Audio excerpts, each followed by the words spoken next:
সীমান্ত টপকে অবৈধভাবে আবারও ভারতে প্রবেশ, পুলিশের জালে সন্দেহজনক দুই বাংলাদেশি। বিএসএফ এর চোখে ধোঁয়া দিয়ে অবৈধভাবে ভারতে প্রবেশ করেছে তারা। সীমান্তবর্তী 12 নম্বর জাতীয় সড়ক সংলগ্ন সুস্থানী মোড় থেকে গোপন সূত্রে খবর পেয়ে ইংরেজবাজার থানার পুলিশ গ্রেপ্তার করে দুজনকে। ধৃতদের নাম মোহাম্মদ রাসেল মিয়া, বয়স 33 বছর, এবং অপর একজনের নাম মোহাম্মদ রিফাত, যার বয়স হচ্ছে 21 বছর। ধৃতদের বাড়ি বাংলাদেশের নারায়ণগঞ্জ এবং রংপুর জেলায়। কী উদ্দেশ্যে তারা ভারতে প্রবেশ করছিল তা নিয়ে ইতিমধ্যেই তদন্ত শুরু করেছে ইংরেজবাজার থানার পুলিশ।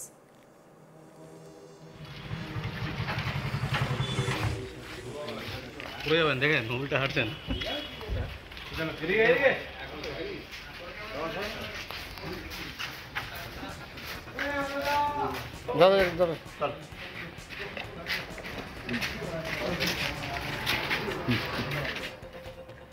ধৃতদের মধ্যে একজন জানায় যে তারা 10-12 দিন ধরে বর্ডার পার করে ভারতে প্রবেশ করেছে, তবে কোন বর্ডার দিয়ে তারা এসেছে তার নাম জানা নেই ধৃতদের।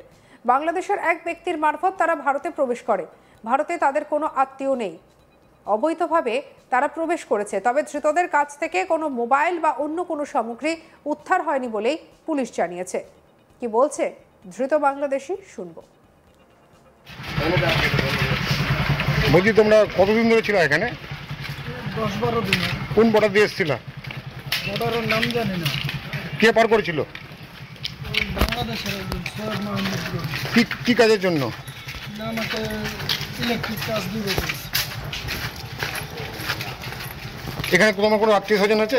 না না, এখানে কোনো আত্মীয় স্বজন নাই বলে সারেন্ডার।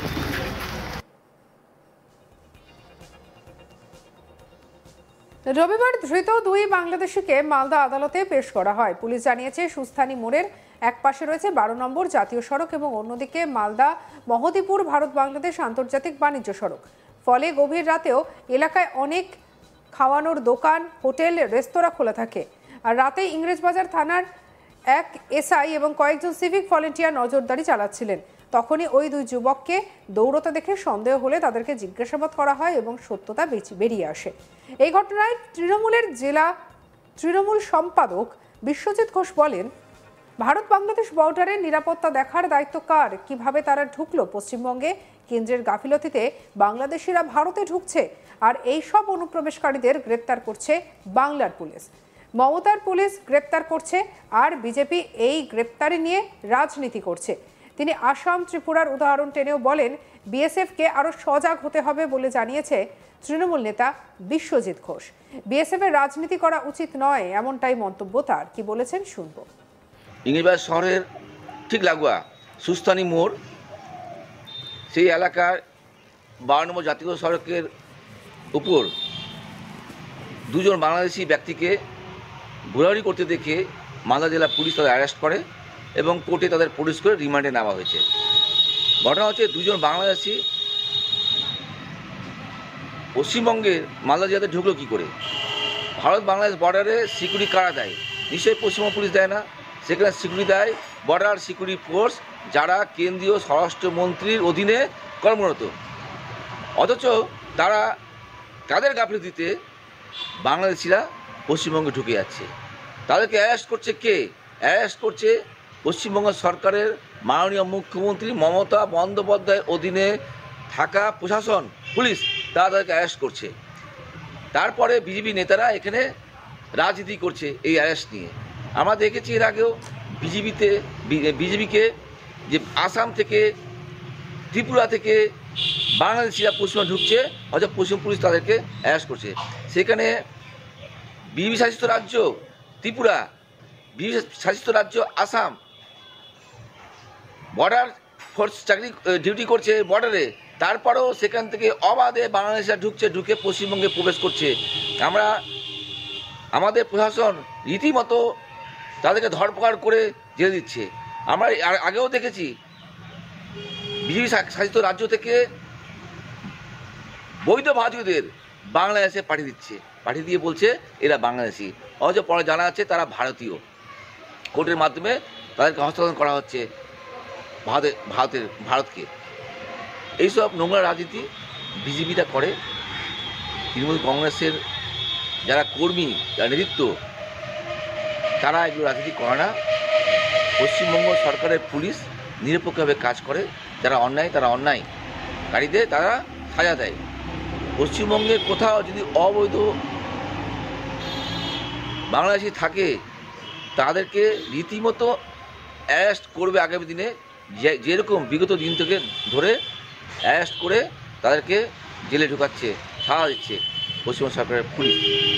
আমি মনে করি বর্ডার সিকিউরিটি ফোর্সকে আরও সজাগ হতে হবে, রাজনীতি না করে। তারা বিজেপির কথা শুনে রাজনীতি করছে, সেই রাজনীতি তাদের বন্ধ করে তাদের সজাগ হয়ে নিজের ডিউটি করা উচিত, যাতে একটাও বাংলাদেশি অবৈধভাবে পশ্চিমবঙ্গে ঢুকতে না পারে। সীমান্ত টপকে অবৈধভাবে আবারও ভারতে প্রবেশ পুলিশের জালে সন্দেহজনক দুজন বাংলাদেশি। বিএসএফ এর চোখে ধুলো দিয়ে অবৈধভাবে ভারতে প্রবেশ করেছিল তারা। সীমান্তবর্তী 12 নম্বর জাতীয় সড়ক সংলগ্ন সুস্থানী মোড় থেকে গোপন সূত্রে খবর পেয়ে ইংরেজবাজার থানার পুলিশ গ্রেপ্তার করে দুজনকে। ধৃতদের নাম মোহাম্মদ রাসেল মিয়া, বয়স 33 বছর, এবং মোহাম্মদ রিফাত, বয়স 21 বছর। ধৃতদের বাড়ি বাংলাদেশের নারায়ণগঞ্জ এবং রংপুর জেলায়।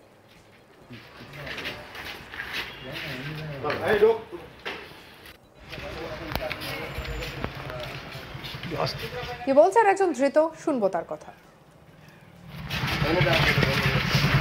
বলছি তোমরা কতদিন ধরে ছিল এখানে? 10-12 দিন। কোন বর্ডার দিয়ে এসেছিল? বর্ডারের নাম জানি না। কে পার করেছিল? ওই বাংলাদেশের একজন সৈয়দ মোহাম্মদ রফি। কি কাজের জন্য? আমাকে ইলেকট্রিক কাজ দিবে বলেছে। এখানে তোমার কোনো আত্মীয় স্বজন আছে?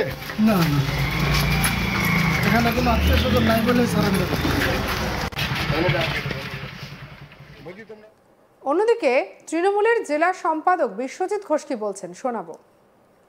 ইংরেজবাজার শহরের ঠিক লাগোয়া সুস্থানী মোড়, সেই এলাকার 12 নম্বর জাতীয় সড়কের উপর দুজন বাংলাদেশি ব্যক্তিকে ঘোরাঘুরি করতে দেখে মালদা জেলা পুলিশ তাদের অ্যারেস্ট করে এবং কোর্টে তাদের পুলিশ করে রিমান্ডে নেওয়া হয়েছে। ঘটনা হচ্ছে, দুজন বাংলাদেশি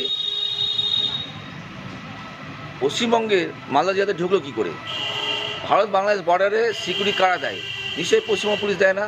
সেখানে সিকিউরিটি দেয় বর্ডার সিকিউরিটি ফোর্স, যারা কেন্দ্রীয় স্বরাষ্ট্রমন্ত্রীর অধীনে কর্মরত। অথচ তারা তাদের গাফিলতিতে বাংলাদেশিরা পশ্চিমবঙ্গে ঢুকে যাচ্ছে। তাদেরকে অ্যারেস্ট করছে কে?